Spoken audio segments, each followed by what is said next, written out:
Good morning students. Today topic is higher order differential equation with constant coefficient.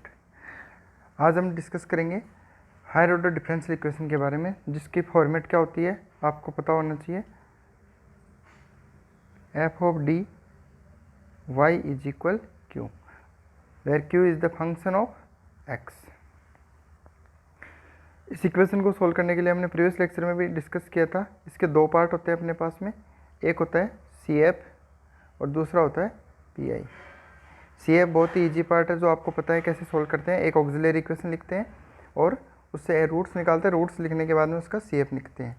दूसरा part होता है P I. तो आज अपन discuss कर रहे हैं पर्टिकुलर इंटीग्रल के बारे में। और मैंने प्रीवियस लेक्चर में आपको 10 क्वेश्चन दिए थे, जो बहुत ही ईजी क्वेश्चन थे, जिनमें ओनली सी एफ और पी आई का बेसिक पार्ट था। तो उस बेस पे मैंने आपको क्वेश्चन दिए थे। आज अपन डिस्कस करेंगे जो मैंने लास्ट लेक्चर में बताया था आपको कि 20 मार्क्स वाले क्वेश्चंस के रिगार्डिंग कुछ डिस्कशन करेंगे। तो उससे पहले मैं आपको पर्टिकुलर इंटीग्रल के बारे में थोड़ा सा बता देता हूँ बेसिक, कि पर्टिकुलर इंटीग्रल में कौन से केसेस हैं, वो डिस्कस करेंगे अपन। उसके बाद एक या दो क्वेश्चन देखेंगे आज, और नेक्स्ट लेक्चर में रिमेनिंग क्वेश्चन को स्टडी करेंगे। ठीक है, तो देखो पर्टिकुलर इंटीग्रल को सोल्व करने की प्रोसेस क्या होती है आपके पास। P I is equal F of D is equal Y is equal Q. सबसे पहले पी आई इज इक्वल, ये वाला पार्ट हम आपने पढ़ा है, वाई पी इज इक्वल क्या होता है 1/f of D into Q. अब उसके अंदर जो एफ ऑफ डी होता है, ये एक्चुअल में रिप्रेजेंट क्या करता है आपको, रूट्स। क्योंकि हम क्या करते हैं, इससे ऑक्सिलरी इक्वेशन लिखते हैं, एक एफ ऑफ एम इक्वल 0। यहाँ पर अपने पास रूट्स बनते हैं m-m1 m-m2 इस तरीके से, और इक्वल टू क्या लिखते हैं 0 लिखते हैं।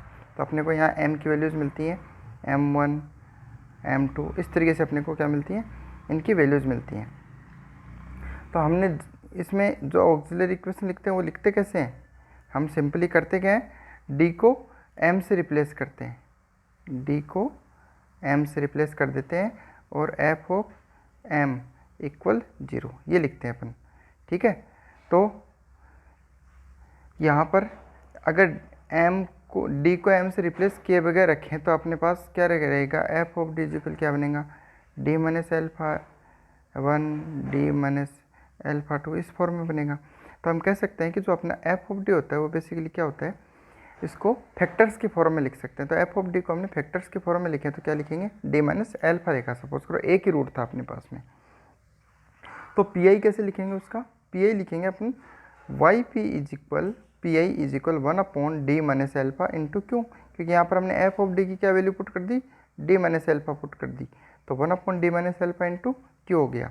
नाउ आपको ये स्टैंडर्ड फॉर्मूला आपको याद रखना है। कोई भी पर्टिकुलर इंटीग्रल का क्वेश्चन है जिसको आप फैक्टराइजेशन कर दो तो उसके अंदर आप ये मेथड लगा सकते हो, ये स्टैंडर्ड मेथड है। तो आपको करना क्या है इसमें, ये वाला part Y P is equal E की power alpha X integration sine Q into E की power minus alpha X D X, ये आपकी स्टैंडर्ड फॉर्म हो गई। उसके बाद में अगर अपने पास मान लो रूट्स दो हों, लाइक डी माइनस एल्फा 1 और डी माइनस एल्फा 2, दो रूट बन गए, तो हम वाई पी क्या लिखेंगे, वाई पी का फॉर्मूला क्या होता है 1/f of D into Q. और ये वाली पार्ट जो है आपका, ये क्या आपका एफ ऑफ डी है, तो 1/d minus alpha 1 d minus alpha 2 into Q कर दिया। अब ये जो पार्ट है ये मल्टीपल में दिख रहे हैं, d minus alpha 1 d minus alpha 2, तो इसको क्या करो पार्शियल फ्रैक्शन करेंगे। तो पार्शियल फ्रैक्शन का फॉर्मूला ये होता है आपका a1/d minus alpha 1 plus a2/d minus alpha 2 into Q. यहाँ पर हम a1 और a2 की वैल्यू निकालेंगे तो ये अपने पास अलग अलग फैक्टर्स हो जाएंगे। इनको अलग अलग कैसे लिख सकते हैं कि q से मल्टीप्लाई कर दो, तो पहली वैल्यू बनेगी वो बनेगी आपकी a1/d minus alpha 1 into Q, दूसरा पार्ट बनेगा a2/d minus alpha 2 into Q. अब आपको ये जो पहले वाली स्टेप थी सेम वैसा नज़र आ रहा होगा कि हमने अभी पढ़ा था d minus alpha into Q वाला। तो सॉल्व करने की प्रोसेस क्या थी, e की पावर एल्फा एक्स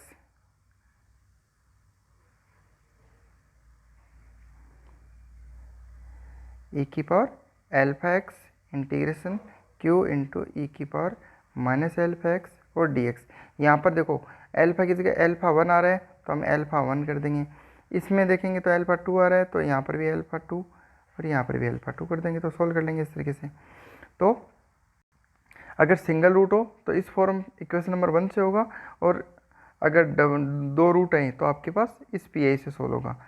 फिर देखो थर्ड पार्ट में क्या दिया हुआ है कि if Q is in the form of Q is equal e की पावर x। तो ये आपका मैंने बताया था केस फर्स्ट कि जब भी आपके पास Q की जगह e की पावर ax हो तो d को किससे रिप्लेस कर दो, a से। तो f ऑफ a e की पावर x क्या हो जाएगा, आंसर। लेकिन ये आंसर कब होगा, जब हम f ऑफ a क्या हो, नॉट इक्वल 0, क्योंकि अगर ये 0 हो जाए तो 1/0 क्या हो जाएगा, इन्फिनिटी हो जाएगा, तो वो सॉल्यूशन नहीं होगा। इसलिए कंडीशन क्या है कि f of a should not equal 0, इसकी वैल्यू 0 नहीं होनी चाहिए, तब भी अपन ये आंसर कह सकते हैं उसका। ठीक है। दूसरा, अगर मान लो सपोज करो कि अपने पास f ऑफ a किया तो f ऑफ a की वैल्यू क्या आ जाए, 0 आ जाए, तो हम ये केस नहीं लगाएंगे। उसके बाद क्या करेंगे, यहाँ पर देखो ये जो पार्ट है इसमें x से तो ऊपर मल्टीप्लाई करेंगे और नीचे f ऑफ d का क्या कर देंगे, f डैश d, यानी एक बार डिफ्रेंसिएशन कर दिया इस तरीके से, x upon f dash d और e की पावर ax। उसके बाद में सेम प्रोसेस दोबारा करनी है, वही d को किससे रिप्लेस करना है, a से रिप्लेस करना है यहाँ पे। तो क्या बनेगा, x upon f dash a e की पावर ax। लेकिन यहाँ पर भी कंडीशन क्या है कि जो f डैश a आया है वो क्या होना चाहिए, फिर नॉट इक्वल 0 होना चाहिए। तो यहाँ पर f डैश a की वैल्यू क्या होनी चाहिए, नॉट इक्वल 0 होनी चाहिए। ठीक है। इन केस ऐसा हो कि f ऑफ a की भी वैल्यू 0 आ गई और f डैश a की वैल्यू भी 0 आ गई, अगर ऐसा हो जाए तो हम नेक्स्ट स्टेप क्या करेंगे। अगर ऐसा हो तो देखो यहाँ पर f डैश d वाला जो पार्ट था इसमें x की तो पावर बढ़ा देंगे, यानी x स्क्वायर कर देंगे इस तरीके से, x स्क्वायर। और नीचे वाले पार्ट का एक बार डिफ्रेंसिएशन होया हुआ था लेकिन उसमें वैल्यू 0 आई, तो इस बार क्या करेंगे, 2 बार डिफ्रेंसिएशन करेंगे, तो f डबल डैश d और e की पावर ax। अब वापस से वही a की जगह d की जगह क्या रख दो, a रख दो, और ऐसा करने पर अपने को आंसर मिल जाएगा। कंडीशन क्या है, वही सेम कंडीशन चल रही है कि f double dash a should not equal 0, not equal 0 आएगा तब भी हम इसको सोल्व कर सकते हैं, अदरवाइज नहीं कर सकते। ठीक है। ये सेम प्रोसेस आगे चलती रहेगी। नेक्स्ट केस पढ़ा था अपने कि Q की वैल्यू आइदर साइन ax हो या cos ax हो, तो करना क्या होता है, देखो जब भी अपने पास Q की जगह या तो साइन ax हो या फिर cos ax, दो ही चीज़ ध्यान रखना, ट्रिग्नोमेट्री दो ही फंक्शन होने चाहिए, साइन और cos। हम बात नहीं कर रहे हैं आगे वाले की टेन, कोट, सेक, कोसेक, इन चारों की बात नहीं कर रहे हैं, हम दो ही टर्म्स की बात करें, साइन या cos। तो साइन एक्स या cos एक्स जब भी होगा तो जो अपना पार्ट होता है 1/f ऑफ d, इस f ऑफ d में जहाँ जहाँ पर भी d स्क्वायर होता है ना, उस d स्क्वायर को रिप्लेस किससे कर देते हैं, -a स्क्वायर से। d स्क्वायर को किससे रिप्लेस करना है, -a स्क्वायर से। ध्यान रखना ये a स्क्वायर अलग है, माइनस अलग है, तो -a स्क्वायर। तो ये चीज़ हमने की है, देखो यहाँ पर 1/f of d square sine x, तो d स्क्वायर की जगह क्या लिख दिया हमने, -a स्क्वायर लिख दिया साइन एक्स। कंडीशन वही सेम है कि f of -a square should not equal 0। Similarly cos x में भी सेम प्रोसेस करनी है, d स्क्वायर cos x है तो d स्क्वायर की जगह क्या लिख दो, -a स्क्वायर, तो ये बन जाएगा 1/f of -a square cos ax। Same condition इसमें कि f of -a square is not equal 0। अब अगर मान लो f ऑफ -a स्क्वायर की वैल्यू 0 हो जाए तो क्या केस होगा वो देखते हैं। सपोज करो कि अपने पास f ऑफ -a स्क्वायर की वैल्यू क्या आ रही है, 0 आ रही है, f ऑफ -a स्क्वायर क्या आ रहा है, 0। ये कब आ सकता है कि जब f ऑफ d इक्वल क्या लिखा हो, d square plus a square, क्योंकि हम d स्क्वायर की जगह क्या लिखेंगे, -a स्क्वायर, तो -a स्क्वायर और प्लस a स्क्वायर क्या हो जाएगा, 0 हो जाएगा। इसलिए ये कंडीशन कब आती है, only when f of d की वैल्यू क्या लिखी हो, d square plus a square, तो स्टैंडर्ड हो गया। तो हम कहेंगे कि 1/f of d square plus a square cos ax लिखा हुआ है, तो d स्क्वायर की जगह क्या लिखेंगे, -a स्क्वायर, तो क्या बन रहा है भाई, ऊपर वाला पार्ट बन रहा है f ऑफ -a स्क्वायर की वैल्यू क्या आ रही है, 0 आ रही है। अगर ऐसी कंडीशन आती है तो हम क्या करते हैं कि ऊपर तो वही सेम अभी जैसे पड़ा वैसे x लगा दिया और नीचे क्या क्या कर दो, डिफ्रेंसिएशन। हमने क्या किया, देखो x upon f dash d, यानी इसका डिफ्रेंसिएशन, जो डिफ्रेंसिएशन करोगे तो d स्क्वायर का डिफ्रेंसिएशन कितना होगा, 2d, और प्लस a स्क्वायर, तो a स्क्वायर का क्या होता है, 0, तो आपके पास बचेगा x upon 2d cos ax। अब आपको दिख रहा है 1/d, 1/d को सोल्व करने के दो तरीके बताए थे मैंने, या तो ऊपर नीचे d से मल्टीप्लाई कर दो तो d स्क्वायर हो जाएगा, इस d स्क्वायर को क्या लिख दो, -a स्क्वायर लिख दो, जैसे यहाँ लिखा हुआ है आपको दिख रहा होगा, ये देखो ये लिख दिया हमने x D upon 2d² cos x. अब डी स्क्वायर की जगह मैंने यहाँ माइनस ए स्क्वायर लिख दिया, तो देखो माइनस आ गया, डी स्क्वायर की जगह ए स्क्वायर आ गया। और आगे दिख रहा है आपको डी cos एक्स, तो डी का मतलब मैंने आपको पहले ही बताया हुआ है, डी का मतलब होता है डी अपॉन डी एक्स, यानी हमें क्या करना है, डिफ्रेंसिएशन करना है विथ रिस्पेक्ट टू एक्स। तो हमने cos ए एक्स का डिफ्रेंसिएशन किया, cos का डिफ्रेंसिएशन कितना होता है, माइनस साइन ए एक्स, फिर ए एक्स का करेंगे तो ए आ जाएगा। और ये जो ए था ये इन दो ए में से एक ए कैंसिल आउट हो गया, तो ओवरऑल अपने पास क्या बचा, ओवरऑल बच के आएगा अपने पास एक्स अपॉन 2a साइन ए एक्स। एक तो तरीका ये होता है। दूसरा तरीका मैंने आपको क्या बताया था कि जब भी आपके पास ऐसा पार्ट आ जाए एक्स अपॉन 2d cos ए एक्स, तो मैंने बताया था कि अगर ऊपर डी हो तब तो डिफ्रेंशिएशन करना है, नीचे डी हो तो इंटीग्रेशन करना है। तो अपन सीधा एक स्टेप में लिख सकते हैं, एक्स अपॉन 2 तो है ही है, 1 अपॉन डी का मतलब क्या हो गया, इंटीग्रेशन करना।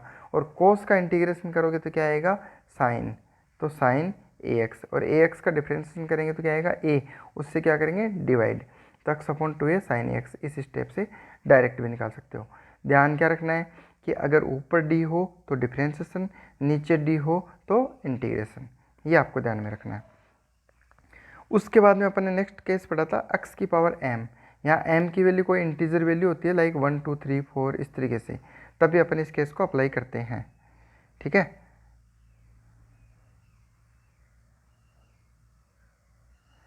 देखो इसमें क्या करना होता है कि q इज इक्वल एक्स की पावर m है, तो 1 upon f of D x की पावर m हो गया। इसमें करना क्या है कि जो एफ ऑफ डी होता है उसको ऊपर लेके जाएंगे तो क्या बन जाएगा, इनवर्स बन जाएगा, यानी एफ ऑफ डी की पावर क्या हो गई, -1, और इनटू क्या है, एक्स की पावर m, ये चीज़ है यहाँ पे। ठीक है, अब उसके लिए यहाँ पर कंडीशन क्या है कि जो एफ ऑफ डी होता है उसको आइदर अपने को 1 + x या फिर 1 - x की फॉर्म में ही सेट करना होता है, तभी हम उसको सोल्व कर सकते हैं। तो 1 + या 1 - में करने पर हम उसको किस फॉर्म में लिखेंगे, इस फॉर्मेट में लिखेंगे। देखो ये आपको 4 सीरीज़ बताई हुई है, ये सीरीज़ है 4, इन चारों सीरीज़ को याद कर लो। ये चारों सीरीज़ के फॉर्म में से कोई भी एक फॉर्म बन सकते हैं, आइदर 1 + x की पावर -1, 1 - x की पावर -1, 1 + x की पावर -2 या 1 - x की पावर -2। इससे बड़ी टर्म नहीं बन के आएगी आपके पास में, मैक्सिमम इतनी आएगी। ठीक है, तो आपको इस तरीके से इसको सोल्व करना है कि आपको पहले ये सीरीज़ लिखनी है, सीरीज़ लिखने के बाद में आपको प्रोसेस पता होगी कि आगे क्या लगाते हैं, एक्स की पावर m, और एक्स की पावर जितनी होती है, जितनी इसकी पावर होती है उतनी वैल्यू तक इसको ओपन किया जाता है, ये भी ध्यान में रखना। जैसे अगर x² लिखा हुआ है तो आपको मैक्सिमम कहाँ तक सोल्व करना है, इसको 3x² तक सोल्व करना है। अगर x की पावर 3 लिखा हुआ है तो आपको मैक्सिमम कितना सोल्व करना है, x³ तक सोल्व करना है, ये चीज़ मैंने बताई थी। और आपको ये भी पता होगा कि ये x नहीं होता है, ये जब इसमें पढ़ेंगे ना तो ये d में रहेगा, ऐसे दिखेगा आपको 1 + d² ऐसा दिखेगा। तो ब्रैकेट के बाद में आपके पास x की पावर 2 है तो आपको इतना ही सोल्व करना है। अगर ओनली x लिखा होता है, सपोज करो यहाँ पे क्या है, ओनली x लिखा हुआ है, तो अपन इसको कितना सोल्व करेंगे, ये पार्ट नहीं लिखेंगे, इसकी ज़रूरत नहीं पड़ेगी। 1 + d और x, ये क्यों नहीं लिखेंगे, ये चीज़ भी आपको बताई हुई है मेरी कि d की पावर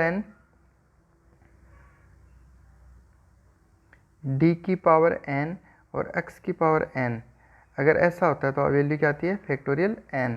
और जैसे अगर हम d की पावर बढ़ा दें एक एक्स्ट्रा और ये x की पावर n ही रहता है तो वैल्यू क्या आती है, 0। ये चीज़ें आपको बताई हुई है क्लास में, तो वो चीज़ ध्यान में रखना, आप नोट्स में दोबारा देख लेना कैसे होता है। नेक्स्ट केस क्या है, केस नंबर 6 की if q is equal e⁴ into v हो तो हम कैसे सोल्व करेंगे। देखो ये आपको बताया हुआ है कि v यहाँ पर कोई भी फंक्शन हो सकता है, तो 1 upon f of d e⁴ into v क्या है, फंक्शन ऑफ x। तो उसको सोल्व करने की प्रोसेस क्या है, e⁴ 1 upon f of d + a into v, ये चीज़ ध्यान में रखना। इसी तरीके से नेक्स्ट केस क्या था कि x इंटू यू, अगर ऐसी सिचुएशन हो तो x को एज इट इज रखेंगे, u क्या आपका फंक्शन ऑफ x, तो 1 upon f of D x you, इसको कैसे सोल्व करेंगे, x 1 upon f of D you minus f' d upon f of D का होल स्क्वायर इंटू यू, इस तरीके से हम इसको सोल्व करेंगे। तो ये अपने टोटल 7 केसेस पढ़े थे, तो मैंने एक बार रिवाइज करवा दिया आपको दोबारा से, किसी को कोई डाउट हो तो फिर से मेरे से पूछ लेना। अब अपन डिस्कस करते हैं 2 एग्जाम्पल्स में, एक अपन CF का डिस्कस करते हैं, दूसरा CF और PI दोनों का डिस्कस करेंगे। देखो सबसे पहला एग्जांपल देखो, इस एग्जांपल में क्या दिया हुआ आपको कि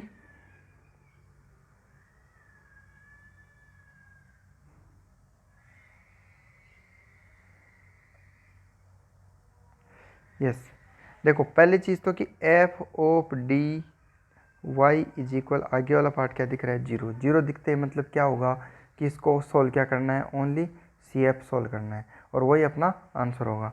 सी एफ सोल्व करने के लिए अपन क्या करते हैं, एक ऑक्सिलरी इक्वेशन लिखते हैं। ऑक्सिलरी इक्वेशन में क्या करते हैं, डी को एम से रिप्लेस करते हैं और क्या लिखते हैं, f of m equal zero. Same process हमने यहाँ की है। ये देखो पहले तो d अपॉन डी एक्स को लिख दिया, इस फॉर्मेट में सेट कर सकते हो आप इजीली। d को m से रिप्लेस कर दोगे तो आपको दिखेगा m की पावर 4 प्लस a की पावर 4 इक्वल जीरो। ठीक है, उसके बाद में आपको नज़र आ रहा होगा कि m की पावर 4 प्लस a की पावर 4 है, तो क्या मैं इसे ऐसे लिख सकता हूँ क्या, m स्क्वायर का होल स्क्वायर। इसी तरीके से मैं a की पावर 4 कैसे लिख सकता हूँ, a स्क्वायर का होल स्क्वायर है। और अगर अपन इसको इस तरीके से रीड करें कि ये मान लो a है, ये आपका b है, तो आपको ऐसा दिखेगा a square plus b square. जब भी आपके पास a square plus b square दिखे तो आपको नज़र क्या आएगा कि मेरे पास क्या होना चाहिए, 2ab। तो प्लस 2, a का मतलब m स्क्वायर, b का मतलब a स्क्वायर, तो 2m स्क्वायर a स्क्वायर की अपने को रिक्वायरमेंट है होल स्क्वायर बनाने के लिए। और इस रिक्वायरमेंट को फिल करने के लिए मैं क्या करूँगा, दोनों तरफ 2m स्क्वायर a स्क्वायर से क्या करूँगा, एडिशन कर दूंगा। दोनों तरफ क्या कर दिया, 2m square a square add कर दिया। अब इधर वाला जो पार्ट था, ये देखो ये वाला पार्ट, इसको मैं क्या लिख सकता हूँ, m square plus a square का होल स्क्वायर। तो ये चीज़ यहाँ पे लिखी गई है, दिख रहा होगा आपको, m square plus a square का होल स्क्वायर। राइट साइड वाला पार्ट एज इट इज़ पड़ा है। अब दोनों तरफ अगर स्क्वायर रूट ले लूँ मैं, दोनों तरफ अंडर रूट लगाऊँ, तो यहाँ तो इस अंडर रूट से स्क्वायर कट जाएगा, तो क्या बचेगा, m square plus a square. Right side वाले पार्ट में क्या आएगा, प्लस माइनस 2 का रूट करेंगे तो रूट 2 हो जाएगा, और m स्क्वायर a स्क्वायर के पावर हटेगी तो क्या बचेगा, ma।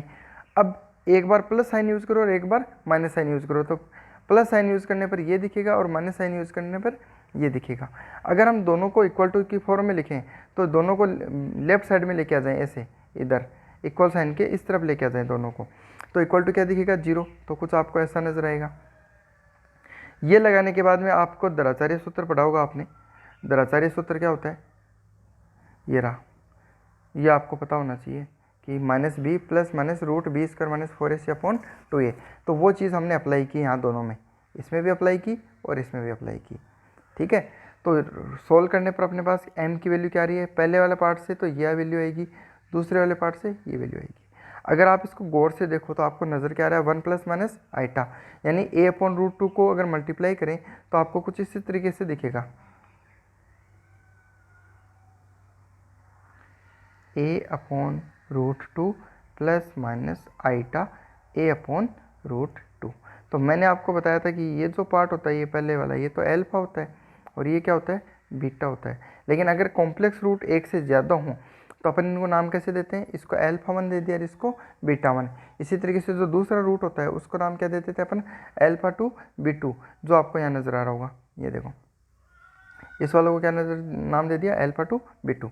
उसके बाद में हम जानते हैं कि जो रूट्स अगर कॉम्प्लेक्स हों तो उसकी फॉर्म क्या होती है लिखने की, ये चीज़ मैंने आपको बताई हुई है कि m की वैल्यू अगर alpha 1 plus minus iota beta 1 alpha 2 plus minus iota b2 हो तो हम CF कैसे लिखते हैं, ये वाला फॉर्मेट है आपके लिखने का, e की power alpha 1x c1 cos beta 1x plus c2 sign beta 1x plus e की power alpha 2x c3 cos beta 2x plus c4 sign beta 2x।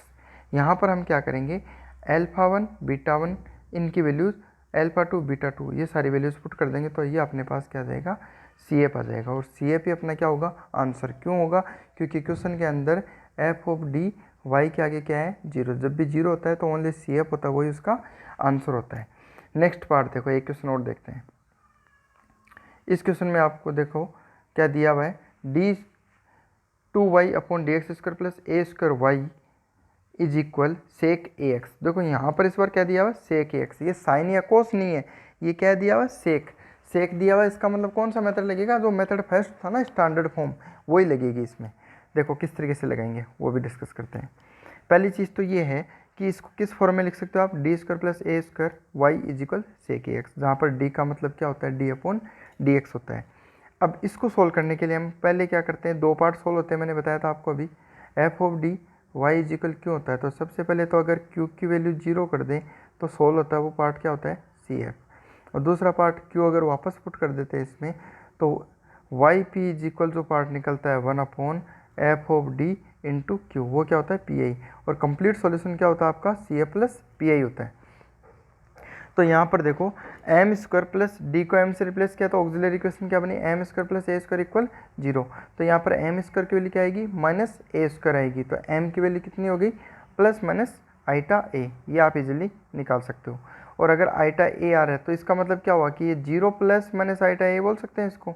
तो ये तो वैल्यू क्या हो गई एल्फा, ये वैल्यू किसकी है, बीटा की है। और अगर ऐसा होता है तो हम सी एफ कैसे लिखते हैं, ई की power alpha x c one cos beta x plus सी टू साइन बीटा एक्स, ऐसा लिखते हो आप। और अगर ऐसा लिखेंगे तो यहाँ पर देखो एल्फा की वैल्यू 0 पुट कर दो, तो अपन क्या लिखेंगे, ई की पावर 0 एक्स, और यहाँ पर लिखेंगे C one cos A X plus C two sine A X, जो आपको यहाँ नज़र आ रहा है ये रहा C one cos A X plus C two sine A X. और ई की पावर 0 था वो क्या हो गया आपका 1 हो गया। तो इस तरीके से हम इसका सी एफ सोल्व करेंगे। उसके बाद क्या सोल्व करेंगे, पी आई। पी आई कैसे करेंगे, पी आई के लिए क्या करते हैं, देखो 1/एफ of D square plus A square sec A X करेंगे। अब वही चीज़ मैंने आपको बताई थी अभी कि इसके रूट्स निकालते हैं पहले। तो डी स्क्वायर प्लस ए स्क्वायर को कैसे लिखेंगे, डी प्लस आइटा ए और डी माइनस आइटा ए। ये कैसे आया देखो, इसको अगर मान लो मैं ए मान लो, इसको बी मान लो, तो आपको क्या नज़र आएगा, ए प्लस बी, और यहाँ दिखेगा ए माइनस बी, ऐसा नज़र आ रहा है। ए प्लस बी और ए माइनस बी क्या होता है भाई, ए स्क्वायर माइनस बी स्क्वायर। तो ए की जगह तो मतलब क्या माना, डी स्क्वायर, माइनस बी की जगह क्या माना, आइटा ए। तो आइटा ए का स्क्वायर, तो आइटा स्क्वायर कितना होता है भाई, -1। तो माइनस माइनस क्या हो जाएगा, प्लस, यानी आपके पास क्या आएगा, डी स्क्वायर प्लस ए स्क्वायर। यानी मैं इस चीज़ को क्या लिख सकता हूँ, डी स्क्वायर प्लस ए स्क्वायर को कि सिंपली कैसे रिप्रेजेंट कर सकता हूँ मैं, डी प्लस आइटा ए और डी माइनस आइटा ए, ऐसे रिप्रेजेंट कर सकता हूँ। ठीक है, उसके बाद में ये वाला पार्ट लिख दिया मैंने। लिखने के बाद में मैंने आपको बताया था पार्शियल फ्रैक्शन करना है। पार्शियल फ्रैक्शन करना आता होगा सबको, पार्शियल फ्रैक्शन करना आ रहा है सबको, कैसे करते थे, A upon D plus iota A plus B upon D minus iota A. ये चीज़ मेरी बताई हुई आपको। जब आप इसको ऐसे सोल्व करोगे तो आपके पास क्या वैल्यू आएगी, ये वाली वैल्यू आएगी आपके पास 1/2 आइटा ए 1/डी माइनस आइटा ए माइनस 1/डी प्लस आइटा ए सेक ए एक्स। उसके बाद में इसको थोड़ा सा रीअरेंज करके दोबारा से लिख दिया ऐसा, देखो ये वाला पार्ट। अब इसमें मैंने कुछ नहीं किया, जस्ट सेक ए एक्स को क्या कर दिया, दोनों से मल्टीप्लाई कर दिया, तो ये पार्ट बन गया और ये बन गया। अब दो चीज़ हो गई, 1/डी माइनस एल्फा बोल दें इसको, एल्फा 1 बोल देते हैं। इसी तरीके से 1/डी प्लस एल्फा 2, दो चीज़ दिख रही है आपको, तो इनको अलग अलग सोल्व कर लेते हैं। इसको नाम दे दिया मैंने I1, इसको नाम दे दिया I2। पहले मैं I1 को सोल्व करूँगा, फिर I2 को सोल्व करेंगे। I1 को देखो, I1 में क्या नजर आ रहा है आपको, 1/डी माइनस एल्फा,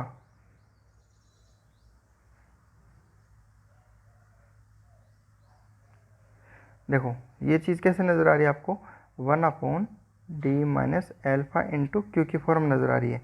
इसको अगर सोल्व करना है तो आप क्या लिखोगे, ई की power alpha X integration Q E की पावर माइनस एल्फा एक्स और डी एक्स। तो सबसे पहले एल्फा, तो एल्फा की जगह कितना है, आइटा ए, तो मैंने लिख दिया ई की पावर आइटा ए एक्स। फिर इंटीग्रेशन ई की पावर माइनस एल्फा एक्स, तो ई की power minus iota a X, और क्यू की जगह क्या है, सेक ए एक्स और डी एक्स। इस तरीके से लिख दिया इसको। ठीक है, अब सेक का मतलब आप जानते हो, सेक का मतलब क्या होता है, 1/cos एक्स बोल सकते हैं। तो मैंने क्या किया, सेक को लिख दिया 1/cos एक्स। और एक फॉर्मूला आपने पढ़ा था पहले कि ई की पावर आइटा थीटा क्या होता है, cos theta plus iota sine theta.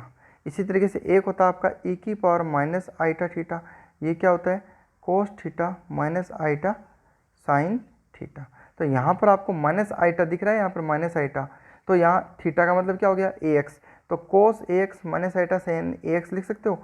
यही चीज़ हमने यहाँ लिखी है, देखो ई की पावर, ये रहा ई की power minus iota L theta था, cos theta minus iota sine theta, theta की जगह ए एक्स है तो cos A x minus iota sine A X, और 1 कोस ए एक्स किसको लिख दिया, सेक ए एक्स को। अब कोस एक्स से डिवाइड कर दो दोनों को, जब कोस से कोस को डिवाइड करोगे तो क्या बचेगा 1, इधर साइन अपॉन कोस क्या होता है 10, तो 1 माइनस आइटा टेन ए एक्स बन गया। अब इसका इंटीग्रेशन कर दो तो 1 का इंटीग्रेशन क्या होता है भाई, एक्स। यहाँ देखो ये 1 का इंटीग्रेशन किया तो x आ गया, फिर 10x का इंटीग्रेशन करेंगे तो क्या होता है, 10 का इंटीग्रेशन देखो दो तरीके से बोल सकते हैं, एक तो होता है log sec ax, या फिर sec ax नहीं लिख के cos की फॉर्म में लिखना हो तो इसको ऐसे लिख सकते हैं माइनस log cos ax, तो हमने माइनस log cos ax लिखा है यहाँ पे, तो एक तो माइनस पहले से फॉर्मूले में दिख रहा है, दूसरा माइनस ही हो गया, तो माइनस माइनस क्या हो गया प्लस, और फॉर्मूले में क्या होता है सेक ए एक्स आ गया, तो ए एक्स का डिफरेंशिएशन करेंगे तो क्या आएगा ए, और उससे डिवाइड करेंगे तो 1 अपॉन ए भी आएगा साथ में, तो यहाँ पर देखो अपने पास आ रहा है iota upon a log cos A x, ये इस तरीके से आया है। ठीक है, सिमिलरली हम क्या करेंगे आई2 की वैल्यू निकालेंगे, आई2 में क्या होगा देखो 1 अपॉन डी प्लस आइटा ए दिख रहा है, तो यहाँ पर एल्फा की वैल्यू देखो ध्यान में रखना बस आपको कि एल्फा की वैल्यू क्या होगी माइनस आइटा ए होगी, ध्यान में रखना बस, इतना सा ध्यान में रखना है, क्यों होगा ये भी समझ लो कि 1 अपॉन, इसको ऐसे लिख सकता हूँ डी माइनस आइटा ए, तो अपन ने जो फॉर्मूला पढ़ा था वो पढ़ा था 1 अपॉन डी माइनस एल्फा, तो एल्फा कौन सा हुआ ये हुआ, इसलिए एल्फा की वैल्यू क्या हो गई माइनस आइटा ए हो गई, ये चीज़ आप ध्यान में रखना। ठीक है,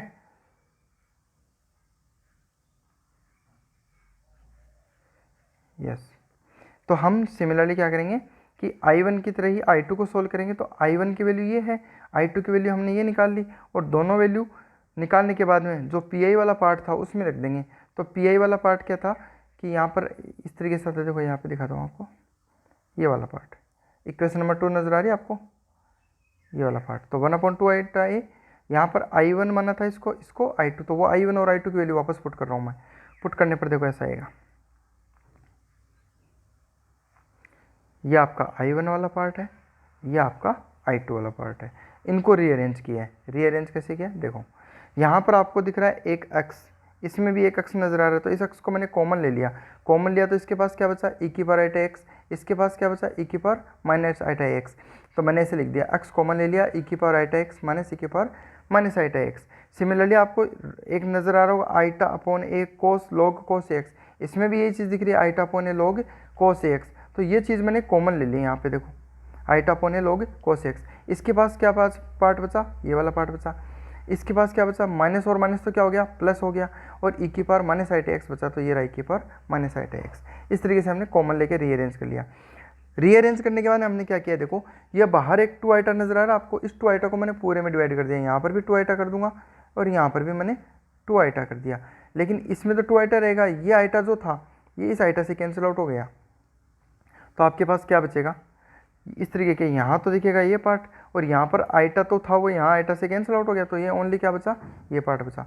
इस पार्ट को हम क्या बोलते हैं साइन ए एक्स बोलते हैं, इस पार्ट को हम कोस एक्स बोलते हैं, ध्यान में रखना आपको हमेशा साइन ए एक्स। हाँ ओके, साइन एक्स का मतलब क्या होता है ई की power iota a x minus e की power minus iota x upon 2 iota, हमेशा फॉर्मूला होता है। इसी तरीके से कोस का फॉर्मूला क्या होता है आपका, कोस ए एक्स इजिकल होता है आपका ई की power iota x plus e की power minus iota x upon 2, तो इस तरीके से हम ये फॉर्मूले की वैल्यूज पुट कर देंगे, तो यहाँ पर अपने पास कंप्लीट पार्ट आ जाएगा पी आई का, वो होगा अपने पास x upon A sign A X plus 1 upon A square log cos A x, ये हो गया आपका पी आई। ठीक है, उसके बाद में कंप्लीट सॉल्यूशन लिखते हैं y is equal C A plus P I, तो ये अपने सी ए पहले ही सोल्व कर लिया था और ये आपका पी आई सोल्व कर लिया, तो सी ए प्लस पी आई ये आपका आंसर हो गया। स्टूडेंट्स इसी के रिगार्डिंग मैंने आपको एक सिंपल सा क्वेश्चन दिया है, 1 upon solve D square plus 9 Y is equal cos 3x, ये आपको सोल्व करना है, इसका आंसर मैंने यहाँ लिख दिया, आप चेक कर लेना कि यही आंसर आपका आ रहा है क्या। ठीक है, और सोल्व करके और मेरे को ये असाइनमेंट सबमिट करना, और फिर भी अगर कोई दिक्कत आई तो आप मेरे से कॉल करके पूछ लेना या फिर व्हाट्सएप पे चैट करके पूछ लेना। ठीक है, थैंक यू।